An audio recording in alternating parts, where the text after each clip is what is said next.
Right, so the goal is to make some biltong. We've got some beef. Doesn't have to be beef, but we're going to use beef. And we've got some wet Droewors, which is ironic because that means wet, dry sausage. Wors is sausage, Droewer is dry, and wet is, well, wet. So it basically means it's undried sausage, which is suitable for making dried sausage. So first, we'll open that. Open that.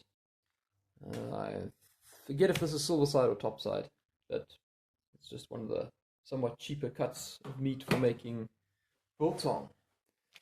I'll just give it a quick rinse under the tap. Very quick rinse. Put that on there because it's dripping. And off the way. Yeah, there's the other one. Okay, so now I've got two of these. Then what do you need to add to this? Literally that easy. Salt and pepper.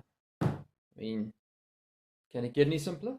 Well, I suppose so, but not really. Now, we could cut these into pieces and, or we can just do it in one big piece. It'll dry quicker if it's in smaller pieces.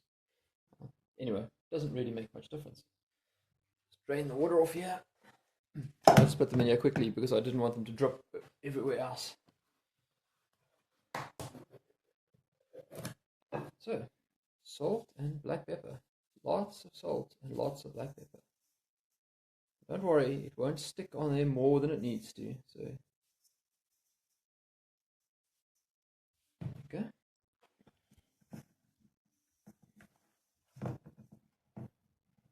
See what I mean? The excess just falls off, so don't worry about that.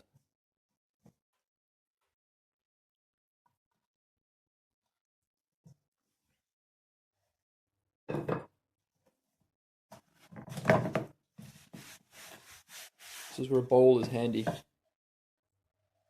Bottom half done.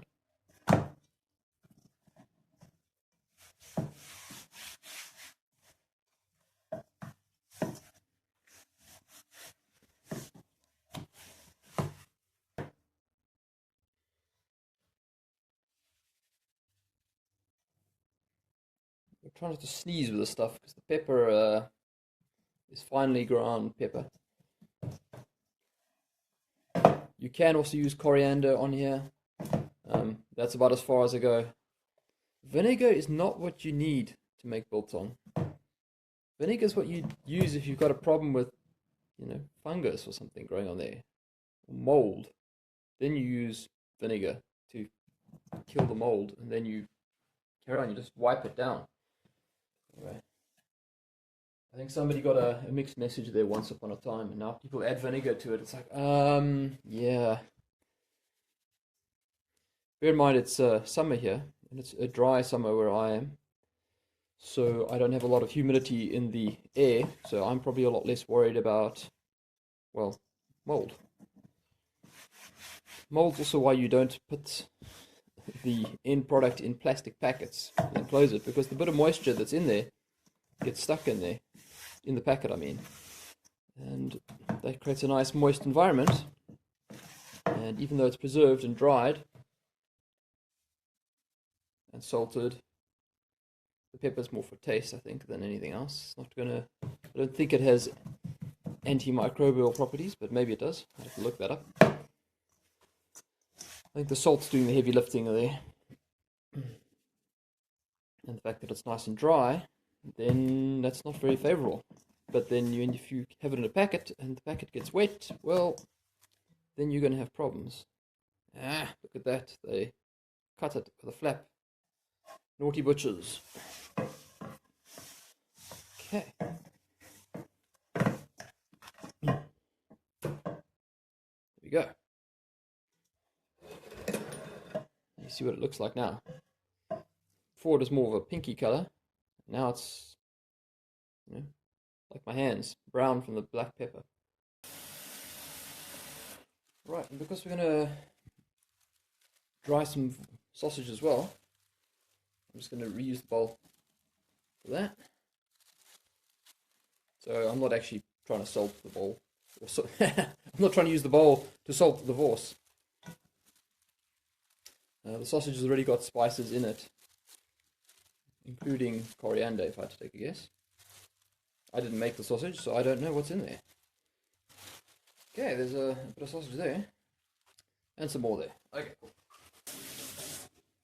As to the cost of this meat, each of these was about 130 rand a kg.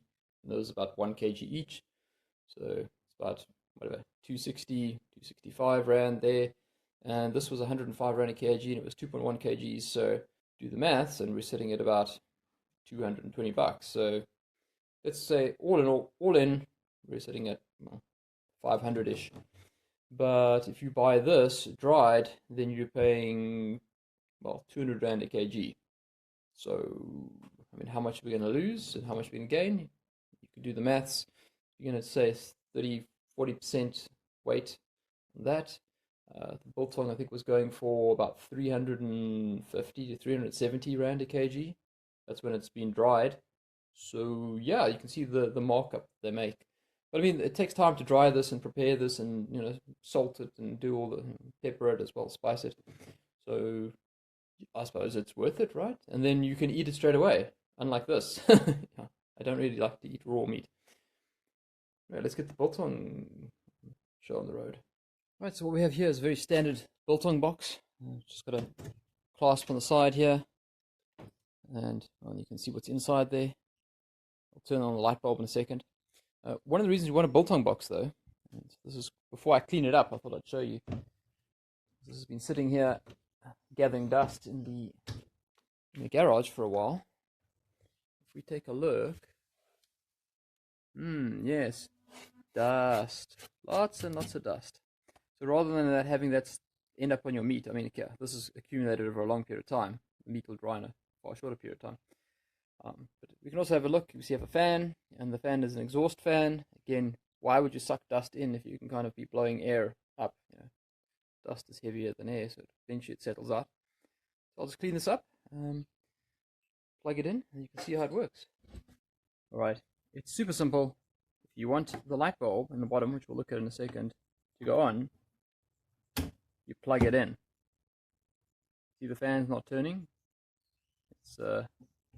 It's me moving it, obviously, with my finger. You want the fan on, and yes, you definitely want the fan on when you're trying to make biltong. You plug it in, right? I mean, you can't get much simpler than that. Alright, so now we just take our meat, stick a hook on it,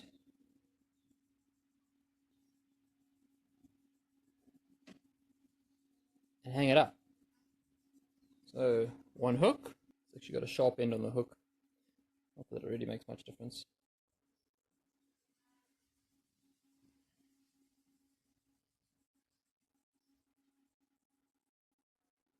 There we go, that's how you hang biltong. Just for lighting purposes, that's how it looks.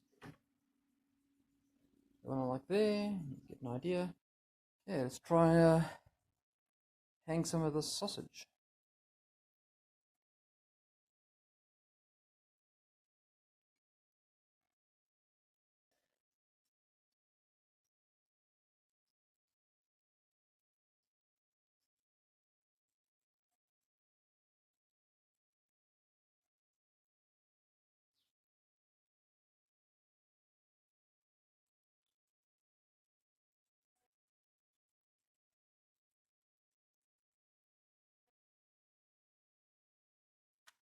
Well, there we go. I've basically just looped the sausage over the various wooden battens just to keep it apart as well. So there's a gap in between. I know it might look like it's close, but it's actually it's got a nice gap in between it like that. And yeah, and with the light bulb, it'll warm it up.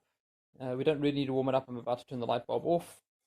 It does help you see what you're doing when you're busy hanging it up to have the lighting. So yeah, I'll unplug that. I'll go wash my hands first because they're now rather wet. Don't like unplugging and plugging in electrical things when my hands are wet. Seems like a bad idea. Ready? Hands are clean and dry.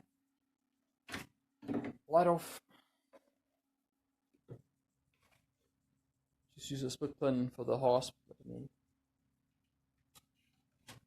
Close your door and lock your door however you like. It's got nothing to do with making biltong. Right, so we close the door and it looks very boring. Literally just leave it now for a couple of days. And then keep an eye on it, maybe check it once a day. You might get a bit of mold on it if you have very damp, humid weather, in which case you could just take a paper towel, put some vinegar on it and kill the mold that way, wipe it off. I highly doubt we're going to have anything like that to show you here because, well, it's dry and it's warm, so it's going to dry quite quickly and form a skin on the outside. That crusty, salty kind of effect. And yeah, bacteria and mold do not like that, so they won't survive. Cool, and that's why it's a form of preserving food. And it's very tasty as well, which is why we do these things. Okay, so it's been about a week, and you see it looks dry. Now, I tend to think that once you can snap it off, and it snaps off like that, then that's dry. So that's the Droewors. Let's grab a piece. I suppose that's the first sign. Piece of biltong, looking good. So you mustn't freak out when you see like white dots on it. These are actually salt crystals, because as the water evaporates, the salt precipitates out, I suppose, of the salty liquid. So this is actually still bendable, like if I see like that. So that needs to keep drying. It looks like the Droëwors is ready. And obviously it depends how wet you like your biltong. If you like it wet, then go for it. Other thing is near the top here. It's probably dry, you can see with the hook, because the moisture will drain downwards. Anyway, I'm going to have some Droëwors. Cheers.